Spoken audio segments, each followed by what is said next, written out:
I'll begin by talking about friendships, because at this age, I see a lot of young people right now, and at this age, our relationships, our friendships, actually our relationships are always important, but our friendships are of utmost importance, especially when we're young. And they're also important as we grow older, but especially when we're young, our friends become sometimes more influential than our parents. And so who you choose to be around, I use the analogy of, you know how they tell you you are what you eat? Anyone ever heard that? You are what you eat. What does that mean? It means that if you eat healthy, you're gonna be okay. And if you eat unhealthy, you're gonna be very simple, right? What happens if you drink poison on a regular basis? Just a couple sips for breakfast. Anyone? You might not die right away because you're just taking a couple sips. But what are you doing over time to yourself internally? You're killing yourself, really. You're killing yourself. So what happens is that our environment, our company to be specific, sometimes is like sipping poison. The people that we're around, the influence that they have on us, and I was noticing that, this idea, and Sheikh Yasser touched upon it, that people think, oh, but I'm not going to be influenced, I'm strong. That's like a person saying, I can sip poison, I'm not going to be influenced, I'm strong. Can anyone say that? No. Everyone will be influenced if they sip poison. And in the same way, your relationships will affect you. It's just a fact. The Prophet ﷺ said, Al-mar'u ala khalili, ala dini khalili. So that a human being is on the same way as their closest companion. Do you know what that translates to? That means that you should pick out your closest companion to be the exact image you want to be. Does that make sense? Because the Prophet ﷺ said that you will be like your closest companion. You'll be the same deen. And deen doesn't just mean religion, by the way. Deen just means a way, the way that they are. And that's why you find that when people are like BFFs, they're really, really close, they actually start to even have the same mannerisms. They pick up the same gestures. They make the same faces. You know what I'm saying? They laugh at the same stuff. We start to actually morph into the people that we're close to. Yes or no? Yeah, you do. You do.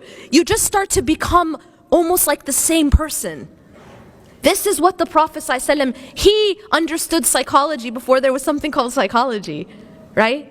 And he's telling us you will be on the way of your closest friend. So what does that translate to? It means that I should pick my closest friend to be someone that I want to become.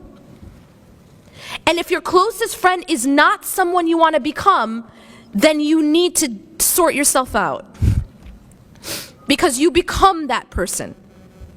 And let me also add that it may not be a friend that you physically see, as Sheikh Yasser alluded to, and I'm going to get to that as well. It may be someone that you follow religiously online. It might be someone that you look up to and you're following every step, even what burger they ate that day. And that person you start to also become like. I found a really strange, this is just a personal thing, this strange phenomenon that I noticed, and that there was like, you'd know people who had certain stars, whether they were like athletes, that that was their role model. And it's like years and years growing up, this was like their role model. They actually acted like them. Like I started to notice that they would act like them. They would gesture like them. That you even become like people, even if you don't know them, but it's someone you've been following so closely and you admire so much that you start to actually become like them. So be very mindful who you take as that closest companion, because that's what you become. And so what I ask people to do is, number one, please find friends that you want to become.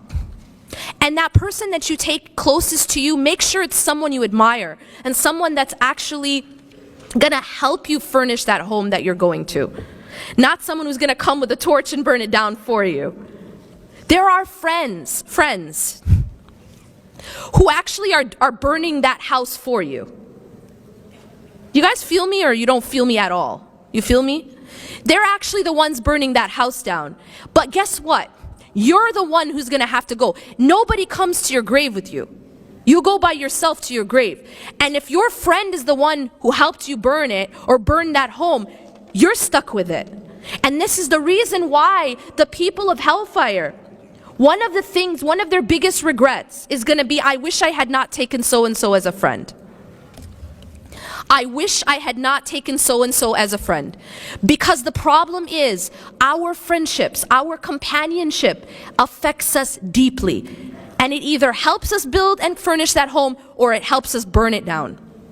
And I'm telling you this because it's in your best interest. I don't get anything for whether, depending on how you furnish your home, it doesn't change my home.